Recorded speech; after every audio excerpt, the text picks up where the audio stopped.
Good morning students, कैसे हैं आप लोग। आई होप आप लोग सेकेंड टेस्ट की बढ़िया तैयारियां कर रहे होंगे और अब आप लोगों को कोई कंफ्यूजन भी नहीं है क्योंकि आप लोगों का फर्स्ट यूनिट टेस्ट हो गया है और अब सेकेंड यूनिट टेस्ट भी बिल्कुल उसी तरीके से देने हैं।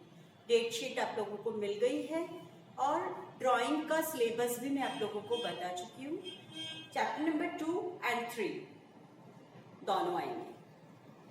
इन दोनों को बहुत अच्छी तरीके से आप तो पढ़ ही लेंगे, साथ ही साथ में मैं आपको एक रिवीजन सेशन देना चाहती हूँ। मैं आपको बता दूंगी, लिख दूंगी मैं व्हाट्सएप पे आपके ग्रुप में कि जब मैं रिवीजन सेशन दूँ, मुझे उम्मीद है कि आप जो बच्चे नहीं जुड़ रहे हैं, आपके फ्रेंड्स हैं तो उनको भी कन्वे करिए और वो उस सेशन में आकर जरूर जुड़े, जिससे कि सेकंड टेस्ट देने में उनको मदद मिले। अगर उनका कुछ छूटा भी है तो वो सारा मैं उसमें फुलफिल करने की शॉर्टली कोशिश करूंगी। ठीक है, आज हम चैप्टर नंबर 4 को कंप्लीट करने के लिए जा रहे हैं, जो कि आई थिंक सबसे बड़ा चैप्टर है।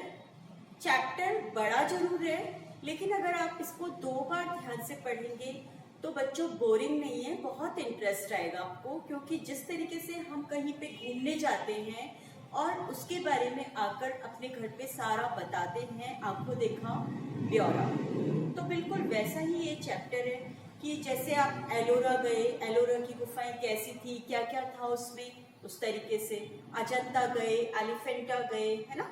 ये गुफाएं कहाँ हैं, कितनी बड़ी हैं, क्या क्या है उसके अंदर, किस किस टाइप से क्रिएटिव वर्क हुआ हुआ है।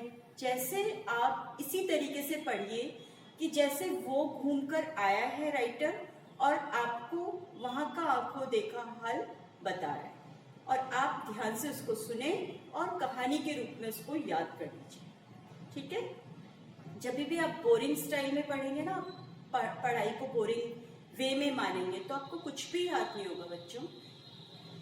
आज हम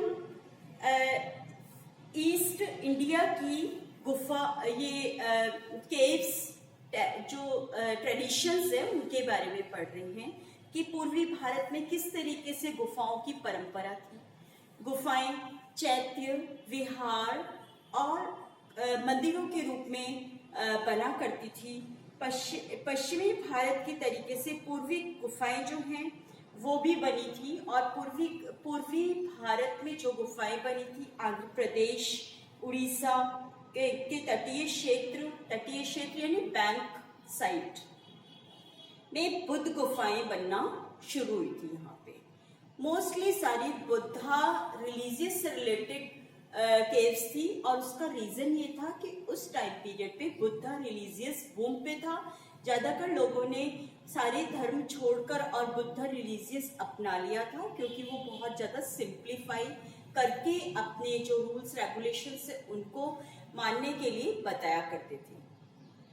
आंध्र प्रदेश में एलुरु डिस्ट्रिक्ट में गुंटापल्ली एक जगह है जहाँ पे मठों के रूप में पहाड़ों पर गुफाओं का निर्माण किया गया। गुफाएं दैट मीन्स केव्स का निर्माण किया गया। ये एक बहुत ही ऐसी जगह है जो टूरिज्म के पॉइंट ऑफ व्यू से बहुत अट्रैक्टिव प्लेस है।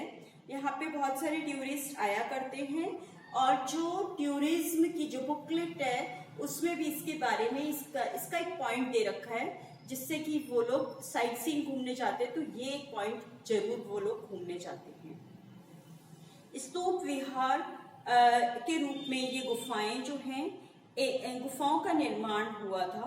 गुंटापल्ली के चैत्य की गुफाएं, अब चैत्य क्या होते हैं, बौद्ध धर्म के मंदिर चैत्य कहलाते हैं। गुंटापल्ली एक जगह का नाम है।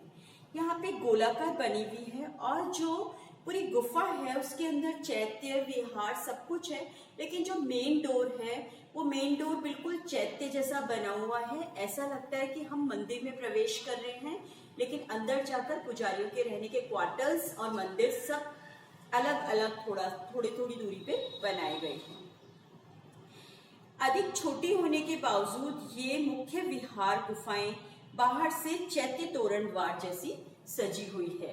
तोरण द्वार होता है decorative door that is called तोरण द्वार, डेकोरेटिव गेट। ये गुफाएं रेक्टेंगल शेप में बनी हुई है, रेक्टेंगल आयताकार शेप में बनी हुई है और इनकी छतें मेहराबदार हैं, जो बिना बड़े कक्ष के एक मंजिल या 2 मंजिल बनी हुई है। बच्चों, मेहराब क्या होते हैं? मेहराब होते हैं लेंटर्स, जिसे हम कहते हैं इंग्लिश में, और हिंदी में भी आपको मेहराब का अगर समझ में ना आए तो हमारे गेट जब भी बनते हैं, हमारे खुद के घर के गेट भी हैं, उसके जस्ट ऊपर एक पिलर बनाया जाता है जो कि उसको स्ट्रेंथ देता है कि जो छत होती है ना, उसके बाद में फिर गेट वाली जगह क्योंकि ब्लैंक छोड़ी जा रही है तो उसको एक स्ट्रेंथ देने के लिए एक पिलर बनाया जाता है, दैट इज कॉल्ड मेहराब। लेकिन यहाँ पे मेहराब का इसलिए ज्यादा विशेष महत्व है क्योंकि इसको डेकोरेट किया जाता था, ठीक है, जिससे कि वो गेट ही पूरा डेकोरेट लगता था। यहाँ पे 1 मंजिल 2 मंजिल मेहराब गुफाएं बनाई गई थी, तोरण द्वारों से सजाया गया था और मंदिर जो थे वो 1-2 मंजिल के बनाए जाते थे।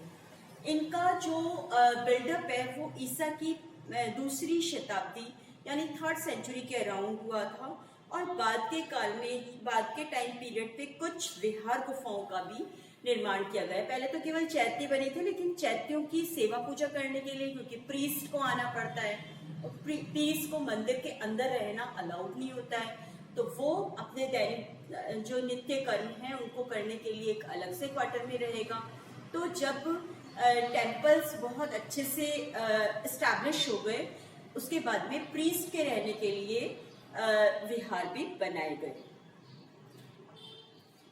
पहाड़ियों को काट कर, चट्टानों को काट कर छोटे छोटे स्तूप बनाए गए और विशाखापट्टनम, जो कि आंध्र प्रदेश में सिचुएटेड है, आंध्र प्रदेश के पास में अनकापल्ली में गुफाओं का निर्माण किया गया, जो कि 4वीं-5वीं शताब्दी ईस्वी में पहाड़ी के ऊपर चट्टानों को काट कर एक बहुत बड़ा स्तूप बनाया गया था बच्चों। और यह विशेष स्थान है जहाँ पे चट्टान को काटकर स्तूप का निर्माण किया गया। स्तूप डोम शेप्ड होते हैं और स्तूप बौद्ध धर्म के मठ होते हैं, ठीक है। स्तूप विहार और स्तूप में, विहार में और चैत्य में, तीनों में डिफरेंस है बच्चों।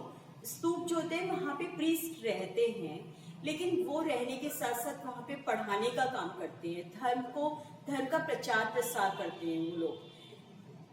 विहार जो होते हैं वहाँ केवल वो अपने दैनिक नित्य कर्म और थोड़ी बहुत पढ़ाई का काम, मंत्रों को याद करने का काम करते हैं। चैत्य जो होते हैं वहाँ पे पूजा आराधना की जाती है और भगवान होते हैं वहाँ पे, ठीक है। तीनों में ये अंतर है।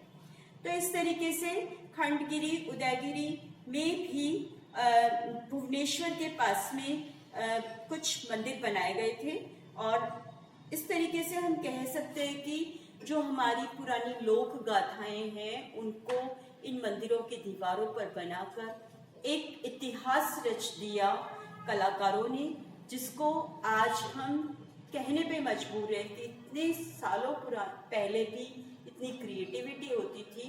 ये रियली बहुत ही फैंटास्टिक क्रिएशन है। इस तरीके से ये आपका चैप्टर नंबर 4 कंप्लीट होता है। चैप्टर नंबर 4 के क्वेश्चन आंसर्स डिस्कस करेंगे हम कल।